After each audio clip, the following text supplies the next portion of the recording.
घरों की है जहां खाने वाले तो कई, लेकिन कमाने वाला एक मर्द ही होता है। बावजूद इसके उससे उम्मीदें कम नहीं होती। देखिए जी, सामने वाले वर्मा जी कैसी अच्छी तरह से सफाई करते हैं छुट्टी वाले दिन अपने घर की, और एक आप हैं। अरे यार, उनके पास कार है, ऑफिस पास में है और हफ्ते में 2 दिन की छुट्टी होती है, तो फर्क तो पड़ता है ना।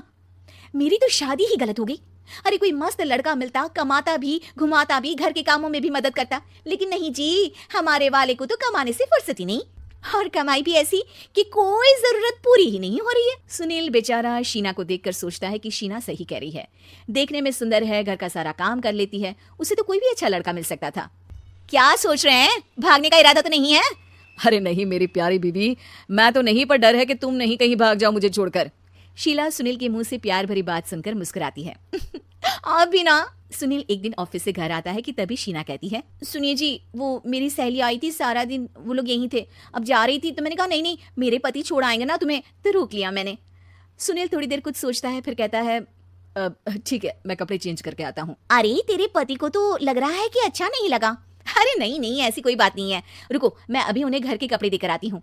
शीना अंदर जाती है जहां सुनील पलंग पर लेटा होता है। अरे क्या मजाक है, वो कह रही है कि आपने मुंह बना लिया। सही तो कह रही है, सुबह से अब ऑफिस से लौटा हूँ, एक कप चाय का तो पूछा नहीं, 20 किलोमीटर जाओ और आओ, और फिर कल उसी टाइम पर ऑफिस। अरे यार, मुझे गाड़ी चलानी आती ना तो बोलती भी नहीं आपको, और कौन सा रिक्शा खींच कर जाना है आपको। सुनील अब क्या बोलता। रात देर से आता है और सो जाता है। अगले दिन शरीर दर्द हो रहा है। अरे तो मत जाओ ना ऑफिस, चलते हैं ना मार्केट घूमने, फिर पिक्चर देखेंगे और रात में खाना खाकर घर वापस। सुनील जब सारे दिन की थकान वाला शेड्यूल सुनता है तो वो सीधे सीधे ऑफिस के लिए तैयार हो जाता है। अब आए दिन शीना की डिमांड बढ़ती चली जाती है और सुनील उसको पूरा भी करता। लेकिन एक दिन, ए जी मेरा भाई आ रहा है, उसे 2 लाख रुपए की जरूरत है। हाँ तो मैं क्या करूँ शीना, मेरे पास इतने रुपए नहीं है। हाँ हाँ पता है नहीं है, लेकिन किसी से लेकर तो दे सकते हो ना। अरे मैं किससे मांगू, मेरे तो जानने में भी कोई नहीं है जिसके पास इतनी बड़ी रकम हो। तभी वहां शीना का भाई शीनू आ जाता है। जीजा जी कैसे हैं आप? अब मैं ठीक हूँ शीनू, अचानक इतनी बड़ी रकम की जरूरत कैसे पड़ गई? अरे जीजा जी, वो बिजनेस शुरू किया ना, तो उसके लिए पैसे की जरूरत है, काफी हो चुका है, थोड़ा पैसा बचता है तो मैंने सोचा आपसे ले लूं। अब देखो, मेरे ऑफिस में कुछ लोग हैं जिनकी सेविंग अच्छी है, मैं उन लोगों से बात करके देखता हूँ। सुनील ऑफिस से किसी से पैसे लेकर शीना को दे देता है।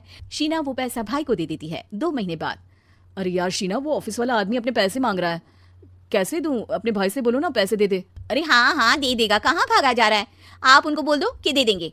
थोड़े दिन बाद, शीना वो आदमी मुझसे आज भी पैसे मांग रहा था यार, मैं तंग आ गया हूँ, ऑफिस जाते ही सामने उसका चेहरा दिखता है, क्या बोलूं, बार बार पैसे मांगता है। अच्छा मैं शीनू को फोन लगाती हूँ, बात करके देखती हूँ। शीना भाई को फोन करती है लेकिन वो फोन उठाता ही नहीं।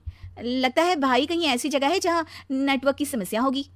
सुनील अगले दिन दोपहर को ही घर आ जाता है। उसका चेहरा उतरा और परेशान सा होता है, वो रोने लगता है। अरे क्या हुआ जी, आप इतना परेशान क्यों हैं, सब ठीक तो है ना? अरे नहीं शीना, कुछ ठीक नहीं है, मैं ठीक नहीं हूँ। तुम्हारे भाई के लिए मैंने जो पैसे लिए थे, उस आदमी ने आज भरे ऑफिस में सबके सामने मेरी बेइज्जती कर दी। सबके सामने आज मैं कर्जदार बनकर खड़ा था। मैंने हर वो प्रयास किया घर चलाने के लिए जो मैं कर सकता था, लेकिन अब नहीं होगा। वो फिर रोने लगता है। अरे आप तो औरतों की तरह रो रहे हैं, मर्द हैं आप। क्यों, आदमी के सीने में दिल नहीं होता, या फिर वो इंसान नहीं मशीन होता है? अरे मैं थक चुका हूँ शीना, तुम समझती क्यों नहीं? मैं भी शारीरिक और मानसिक रूप से थकता हूँ, मैं भी आराम करना चाहता हूँ, सुकून चाहता हूँ।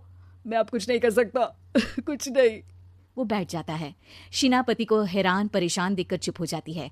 अगले दिन, सुनिए ये लीजिए 2 लाख रुपये, उस आदमी को दे दीजिए और बोल दीजिए कि आज के बाद किसी को पैसे के लिए बेइज्जत ना करे। सुनील पैसे देखकर राहत की सांस लेता है। अरे शीना, तुमने तो मेरा बहुत बड़ा काम कर दिया, अब मैं शान से ऑफिस जा सकता हूँ, लेकिन ये पैसे आए कहाँ से? ये पैसे मैंने अपने गहनों को गिरवी रख कर लिया है। तुम ठीक रहो, निश्चिंत रहो, मैं बस यही चाहती हूँ। मुझे माफ करना, पर अब मैं समझ चुकी हूँ कि मर्द को भी दर्द होता